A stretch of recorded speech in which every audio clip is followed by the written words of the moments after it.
Textile માર્કેટમાં થયેલ ઘરફોડ ચોરીનો ભેદ ઉકેલાયો।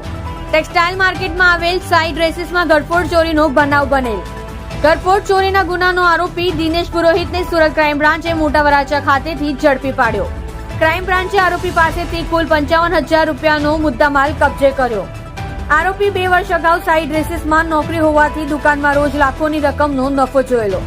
લાખોની રકમનો નફો જોઈ લાલચમાં આવી આરોપીએ ઘરફોડ ચોરીના ગુનાને અંજામ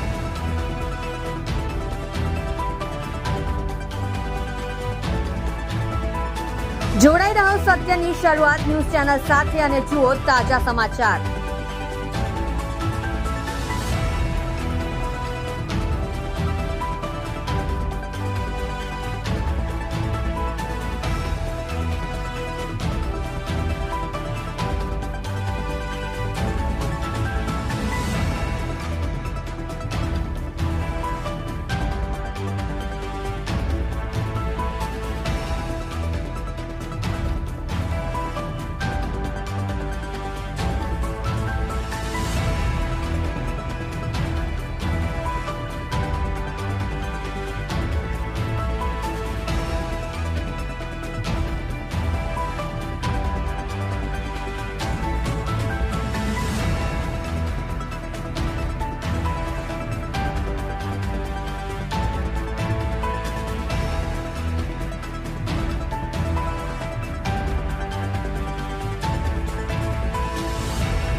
Thank you.